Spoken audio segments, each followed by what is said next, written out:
ഭാര്യ ബിന്ദു മേനോന്റെ പരാതിയിൽ നാണം കെട്ട് നാറിയിട്ടും നാക്കിനേലില്ലാതെ വിടുവായത്തം പറയുകയാണ് ഗതാഗത മന്ത്രി KB. Ganesh Kumar. NSS union പിരിച്ചുവിട്ടത് സംബന്ധിച്ച് ഗണേഷ് കുമാറിനേറ്റ തിരിച്ചടിയിൽ പ്രതികരിച്ചിരിക്കുകയാണ് മന്ത്രി. ഞാൻ ഓടിളക്കി വന്നവനല്ലെന്നും ജനാധിപത്യ വ്യവസ്ഥയിൽ തിരഞ്ഞെടുക്കപ്പെട്ടയാളാണെന്നും അധികാരത്തോടെ വിളിച്ചു പറയുമ്പോൾ ചെയ്തു കൂട്ടിയതിലൊന്നും യാതൊരു ഉളുപ്പും മന്ത്രിക്കില്ല. NSS യൂണിയനിൽ രാജിക്കത്ത് നൽകിയിട്ടും പുറത്താക്കിയത് എന്തിനെന്ന് അറിയില്ലെന്നും സുകുമാരൻ നായർ പിതൃതുല്യനെന്നും ഗണേഷ് കുമാർ താണുവണങ്ങി പറയുന്നുണ്ട്. പിതാവിനോട് കാണിച്ച വഞ്ചനയ്ക്കപ്പുറം ഉണ്ടാക്കിയെടുത്ത നേതൃത്വത്തിൽ ഗണേഷ് വിശ്വസ്തനല്ലെന്ന് തെളിഞ്ഞതാണ്. പത്തനാപുരം NSS താലൂക്ക് യൂണിയൻ കെട്ടിപ്പടുത്തത് R. ബാലകൃഷ്ണപിള്ളയാണ്. 64 വർഷം കൊണ്ട് 300 കോടിയുടെ ആസ്തിയുണ്ട് യൂണിയന്. അത് കൈക്കലാക്കാൻ പുറത്താക്കിയതാണെന്നും മന്ത്രി വാദമുയർത്തുന്നു. മന്ത്രി പറയുന്നത് ഇങ്ങനെയാണ്: സുകുമാരൻ നായർ പിതൃതുല്യനായ ആളാണ്. അദ്ദേഹത്തെ എതിർക്കില്ല. സാറേ എന്ന് വിളിച്ചയാളെ അമ്മാവ എന്ന് വിളിക്കില്ല. വെള്ളാപ്പള്ളി നടേശനെ രൂക്ഷമായി വിമർശിച്ചത് സുകുമാരൻ നായരുടെ ആളായതുകൊണ്ടാണ്. പത്മ കഫേ എന്നൊരു അഴിമതിയില്ല. കണക്കെടുത്ത് പരിശോധിക്കാം. KSRTC, വനം വകുപ്പ്, സിനിമ, സ്പോർട്സ് തുടങ്ങിയ വകുപ്പുകളിൽ കോടിക്കണക്കിന് രൂപ കൈകാര്യം ചെയ്യുന്ന ഗണേഷ് കുമാർ പണമെടുത്തു എന്ന് പറഞ്ഞാൽ ആ പറഞ്ഞവനെന്തോ തലയ്ക്ക് അസുഖമുണ്ടെന്നും മന്ത്രി പറയുന്നുണ്ട്. കോടിക്കണക്കിന് രൂപ കണ്ടു വളർന്നവനാണ് ഞാൻ. പ്രീ ഡിഗ്രിക്ക് പഠിക്കുമ്പോൾ AC കാർ ഓടിച്ചവൻ. സിനിമാ നടനായിരുന്ന കാലത്ത് ഇവിടുത്തെ സൂപ്പർ സ്റ്റാറുകൾക്ക് ബെൻസ് കാർ ഇല്ലാത്ത സമയത്ത് ബെൻസ് കാറിൽ യാത്ര ചെയ്തിരുന്നുവെന്നും മന്ത്രി പറയുന്നുണ്ട്. ഞാൻ കൈക്കൂലി വാങ്ങിക്കില്ലെന്ന് എൻ്റെ മുഖ്യമന്ത്രിക്കും മുന്നണിക്കും പ്രതിപക്ഷ നേതാവിനും അറിയാം. സത്യപ്രതിജ്ഞ എന്താണോ ചെയ്തത് അതിൽ നിന്ന് ചലിക്കില്ല. നക്കാപ്പിച്ച വാങ്ങിച്ച് ജീവിക്കേണ്ട ഗതികേട് വന്നാൽ അന്ന് രാഷ്ട്രീയം മതിയാക്കുമെന്നും നേരത്തെ തന്നെ മന്ത്രി പറഞ്ഞിരുന്നു. യൂണിയൻ പ്രസിഡന്റേത് ഏകാധിപത്യ പ്രവണതകളാണെന്ന് ചൂണ്ടിക്കാട്ടി 11 ഭരണസമിതി അംഗങ്ങൾ കഴിഞ്ഞയാഴ്ച രാജി സമർപ്പിച്ചിരുന്നു. പുനലൂരിലെ യൂണിയൻ ആസ്ഥാനത്ത് പത്മ കഫേ തുടങ്ങുന്നതിലെ സാമ്പത്തിക ക്രമക്കേടുകളെപ്പറ്റി ഏറെ നാളായി വിവാദം പുകയുന്നതിനിടെയാണ് ഗണേഷിനെ NSS യൂണിയനിൽ നിന്ന് പുറത്താക്കുന്നത്. തിരിച്ചടികൾ ഏറെ ഉണ്ടായിട്ടും ഗണേഷ് എന്ന ഗതാഗത മന്ത്രിയുടെ പണത്തിന്റെ സ്വാധീനം വാക്കുകളിൽ വ്യക്തമാണ്. എതിരെ വരുന്ന എന്തിനേയും തടഞ്ഞിടാൻ പോകുന്ന ആളെന്ന് അഹങ്കരിക്കുകയാണ് മന്ത്രി. നിയമസഭാ തെരഞ്ഞെടുപ്പ് അടുത്തിരിക്കെ പ്രതികരണങ്ങളും മന്ത്രിക്കെതിരായ വാർത്തകളും പ്രതികൂലമായി ബാധിക്കുമെന്ന് ഉറപ്പാണ്.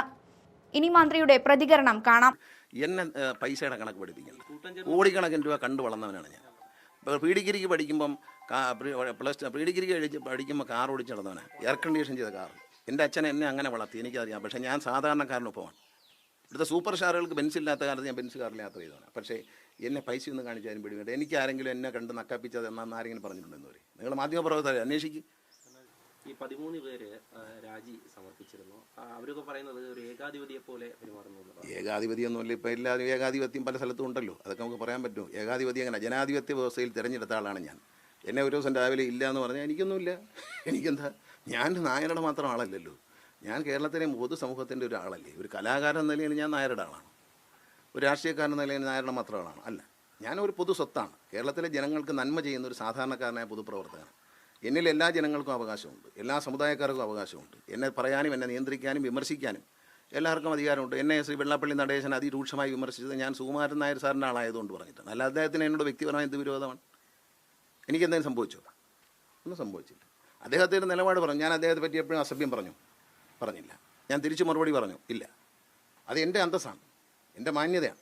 അത് ഞാൻ ബഹുമാനിക്കേണ്ടവരെ ബഹുമാനിക്കും. പ്രായത്തിൽ എൻ്റെ പിതാവ്, ഞാൻ general secretary G. Sukumaran Nair സാറിനെ കാണുന്നത് എൻ്റെ പിതാവ് മരിച്ചതിന് ശേഷം എൻ്റെ പിതൃതുല്യനായ ഞാൻ അദ്ദേഹത്തെ കാണുന്നു.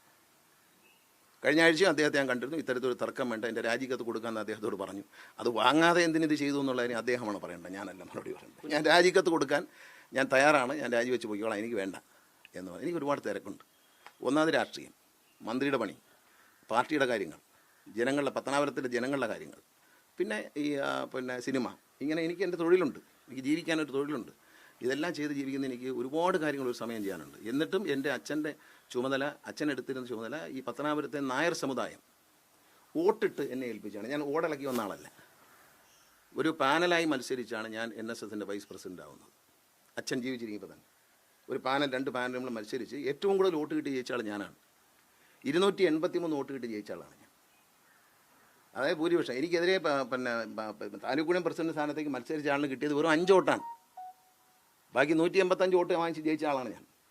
വൻ ഭൂരിപക്ഷത ജയിച്ച ആളാണ് ഞാൻ. ജനാധിപത്യം ഇല്ലാത്ത സ്ഥലത്ത് എന്ത് പറയാൻ? പിരിച്ചുവിട്ട് ഈ പാരാണി മാറി നിൽക്കുന്ന ഒരു അച്ഛൻ്റെ ഉപകാരം പറ്റിയവരാണ്. അവർ നയിക്കട്ടെ, ഞാനൊന്നും കുഴപ്പമൊന്നുമില്ല. എനിക്ക് വോട്ട് ചെയ്യുന്നവരെല്ലാ മതസ്ഥരും ഉണ്ട്, പാവങ്ങളാണ് കൂടുതലും. പത്തനാപുരത്തെ ജനങ്ങൾക്ക് എന്നെ സ്നേഹമാണ്, എനിക്ക് അവരെ സ്നേഹമാണ്, എന്നെ വിശ്വാസമാണ്. ഇന്ന് പത്തനാപുരത്ത് കാണുന്ന കെട്ടിപ്പടുത്തിരിക്കുന്നതെല്ലാം ഞാൻ കൊണ്ടുവന്നതാണ്. പിന്നെ ഞാനൊരു ഏകാധിപതിയാണെന്ന് പത്തനാപുരത്തെ ജനങ്ങൾ പറയില്ല. ജനറൽ സെക്രട്ടറി എതിർക്കുന്ന പ്രശ്നമില്ല. സുകുമാരൻ നായർ സാറിനെ എതിർക്കുന്ന അതിനെ ഞാൻ പിതൃതുല്യനെ ഒരാളെ ഒരു തരത്തിൽ കണ്ട അങ്ങനെ കാണത്തുള്ളൂ, മാറ്റി പറയല്ല. സാറേന്ന് വിളിച്ചാളെ കയറിയിട്ട് അമ്മാവാന്ന് വിളിക്കത്തില്ല. അതെനിക്ക് അറിഞ്ഞൂടാ, അത് അദ്ദേഹത്തോട് തന്നെ ചോദിക്കണം. കാരണം എന്നോട് വളരെ അടുപ്പമായിരുന്നു. 2 ദിവസം മുമ്പേ പത്മ കഫേയിലൊന്നും ഒരു അഴിമതിയില്ല. പത്മ കഫേ പണിഞ്ഞിട്ടു, അതിനകത്ത് കണക്കെടുത്ത് പരിശോധിക്കുക. ഞാൻ കോടിക്കണക്കിന് രൂപ കൈകാര്യം ചെയ്ത KSRTC, വനം വകുപ്പ്, ഇതെല്ലാം സിനിമ, ഇതെല്ലാം സ്പോർട്സ്, ഇതെല്ലാം കൈകാര്യം ചെയ്ത ഗണേഷ് കുമാർ പണമെടുത്തു എന്ന് പറഞ്ഞാൽ ആ പണം അവൻ തലയ്ക്ക് എന്തോ അസുഖം, ആ പറഞ്ഞവൻ എന്തോ അസുഖം ഉണ്ടെന്നല്ലേ വിചാരിക്കുള്ളൂ. എനിക്ക് പണത്തിൻ്റെ ആവശ്യമുണ്ട്. എനിക്ക് 50 രൂപ ഉണ്ടെങ്കിൽ 50 രൂപ ജീവിക്കാൻ അറിയാം. 50 രൂപ ഉണ്ടെങ്കിൽ അത് പോക്കറ്റിൽ ഇട്ടിട്ട് വീട്ടിൽ ഇരിക്കാനും എനിക്കറിയാം. അതുകൊണ്ട് എന്നെ പൈസയുടെ കണക്ക് പഠിപ്പിക്കണം. കോടിക്കണക്കിന് രൂപ കണ്ടു വളർന്നവനാണ് ഞാൻ. ഇപ്പോൾ പ്രീ ഡിഗ്രിക്ക് പഠിക്കുമ്പം പ്രീ ഡിഗ്രിക്ക് പഠിക്കുമ്പോൾ കാർ ഓടിച്ച് നടന്നവനാണ്, എയർ കണ്ടീഷൻ ചെയ്ത കാർ. എൻ്റെ അച്ഛൻ എന്നെ അങ്ങനെ വളർത്തി, എനിക്കറിയാം. പക്ഷേ ഞാൻ സാധാരണക്കാരനൊപ്പമാണ്. ബെൻസ് കാർ യാത്ര ചെയ്തതാണ് സിനിമാ നടനായ കാലത്ത്. ഇവിടുത്തെ സൂപ്പർ സ്റ്റാറുകൾക്ക് ബെൻസ് ഇല്ലാത്ത കാലത്ത് ഞാൻ ബെൻസ് കാറിൽ യാത്ര ചെയ്തതാണ്. പക്ഷേ എന്നെ പൈസ ഒന്നും കാണിച്ചാലും പിടി വേണ്ട. എനിക്ക് ആരെങ്കിലും എന്നെ കണ്ട് നക്കാപ്പിച്ചത് എന്നാന്ന് ആരെങ്കിലും പറഞ്ഞിട്ടുണ്ടെന്ന് പറയും. നിങ്ങൾ മാധ്യമപ്രവർത്തകരെ അന്വേഷിക്കും. എനിക്കാരും പറയാറില്ല, എന്നോട് ആരും കൈക്കൂലി തരട്ടെന്ന് ചോദിച്ചിട്ടുമില്ല, വാങ്ങിച്ചിട്ടുമില്ല, വാങ്ങിക്കില്ല. എൻ്റെ മുഖ്യമന്ത്രിക്ക് അറിയാം, എൻ്റെ മുന്നണിക്കറിയാം, പ്രതിപക്ഷ നേതാവിനറിയാം.